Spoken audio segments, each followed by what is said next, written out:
Hey, Karl Bryan coming at you. Today I am going to answer, can you afford the boat? This is where your coaching clients get it wrong. Can you afford the boat? Can they afford the Ferrari? Can they afford the Lexus? Can they afford the Porsche Cayenne?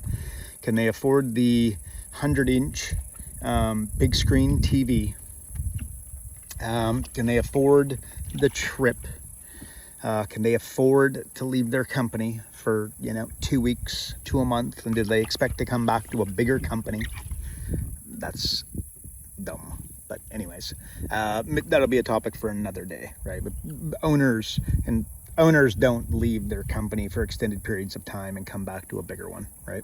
But anyways, that's not what I want to talk about. I want to talk about, can you afford the boat? The boat it's not about the boat. It is about the time. If you go and spend, call it $100,000, $200,000, $300,000. I got a buddy with 2 boats. He doesn't have one, he's got 2 of them. Each of them will be worth tens of millions of dollars. Truth be told, I actually filmed this in front of those 2 boats, but the wind was just too crazy. So maybe you'll see them another time. But the bottom line is not about the boat. It's about the time. When you spend $100,000 on a boat, guess what you're going to do? You're going to spend time on the boat. When you take 10 days away from your company, well, and can you afford the 10 days away from your company? Can you afford the log jam? Can you afford the Ferrari? Again, when you buy a Ferrari, guess what? You start jumping in the Ferrari and you start ripping around in the Ferrari, spending time in it. Good, bad, indifferent. And I'm not in any way suggesting that you and your coaching client shouldn't buy the boat, shouldn't buy the dream car, shouldn't go on the trip. You should definitely go on the trip. Definitely go on the family trip. But the question is, what are your expectations? And going in, what are you thinking about? And I'll just tell you that the moral of the story, what I'm trying to bring across, is not about the boat. It's about the time on the boat. So I would suggest, and the 100-inch, big screen TV that would require a theater room. You're going to start spending some time in that theater room, which, by the way, could be fabulous, and that could be the smartest thing ever. But I'd suggest that they're not, they're again, can I afford the price tag, the $100,000? They're not thinking about the time. And there's a debate to say that the boat, the Ferrari, maybe it's the Porsche Cayenne,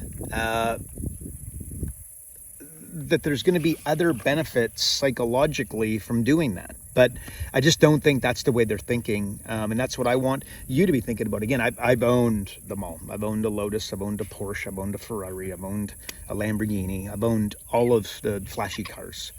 I've never owned a boat because I can't drive a boat, but I do have a Sea-Doo, which I happen to be sitting on, by the way. Look at this little number, which I have an embarrassingly good time. If you own a boat, you think I'm a lightweight on my Sea-Doo, and I suggest that I'm not. It's like a little motorbike in the water. I love it. Can you hear that guy? A little birdie with us today. Had a little birdie with us last time. Were you with me last time? When I saw the turtle? The turtle literally went like scooting, popping up as we were talking. But anyway, so can you afford the boat? Can you afford the Ferrari? Can you afford the trip? You need to be thinking past the price tag of the trip, the Ferrari, the boat. I don't think your coaching clients are thinking along those lines as they take these things and they put them on their dream board. So I'd suggest a slightly different way of approaching it. So that's what I wanted to say today. From, again, the mean streets of the canal, rather than the mean streets of the canal, here I am hanging out in the canal on my Sea-Doo that you may think is embarrassing, but I think is a lot of fun. So that's all I got for you today. God bless. Bye-bye.